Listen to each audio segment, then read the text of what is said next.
बहुत समय पहले एक युवक ने महात्मा बुद्ध से मिलने का इच्छुक होकर उनसे मिलने का इरादा बनाया। युवक को बुद्ध के सत्संग से कोई अधिक उम्मीद नहीं थी।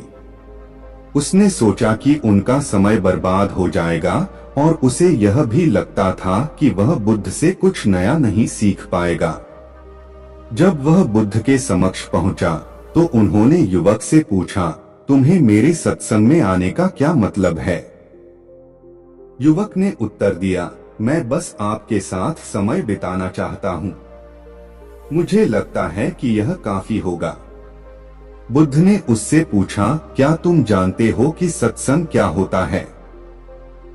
युवक ने उत्तर दिया, नहीं, मुझे इसके बारे में ज्यादा नहीं पता है। बुद्ध ने उससे कहा, सत्संग एक ऐसी स्थिति है जिसमें तुम उस समय का अनुभव करते हो जब तुम सच्चे में खुशी महसूस करते हो। सत्संग वह स्थिति है जब तुम सच्चे में अपनी आत्मा से मिलते हो। यह एक ऐसी स्थिति है जहां तुम स्वयं को अपने वास्तविक रूप से जान पाते हो। सत्संग में तुम सत्य को जान सकते हो और अपने अंदर असली स्वभाव को भी पहचान सकते हो। यह एक ऐसी स्थिति है जहां तुम जानते हो कि तुम सचमुच कौन हो और अपने जीवन का उद्देश्य क्या है। सत्संग तुम्हें शांति, समझ, धैर्य और सच्चाई का अनुभव कराता है। यह भी ध्यान रखना आवश्यक है कि सत्संग एक समय नहीं होता। तुम जब भी इच्छा करो सत्संग का अनुभव कर सकते हो। यह तुम्हारे अंदर से बाहर के सभी असत्य को दूर करने में मदद करता है और तुम्हें सच की ओर ले जाता है। इसलिए यदि तुम जीवन में सत्संग का अनुभव करना चाहते हो तो तुम्हें अपने जीवन को सत्य के साथ जीने के लिए प्रयास करना चाहिए।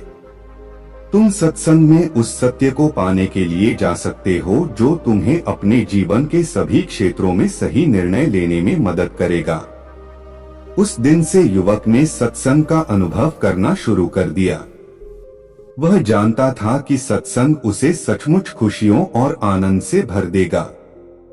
जब भी वह सत्संग में जाता था वह अपनी आत्मा से मिलता था और जीवन के सभी क्षेत्रों में सही निर्णय लेने में मदद मिलती थी। उसे यह भी पता चला कि सत्संग एक बार ही नहीं होता था। उसे नियमित रूप से सत्संग का अनुभव करने की आवश्यकता थी। सत्संग उसे सच्चाई की ओर ले जाता था और उसे सच के साथ जीने में मदद करता था।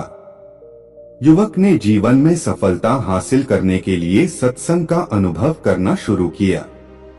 उसे सफलता मिली और उसने जीवन को एक सफल तथा खुशहाल जीवन बनाया।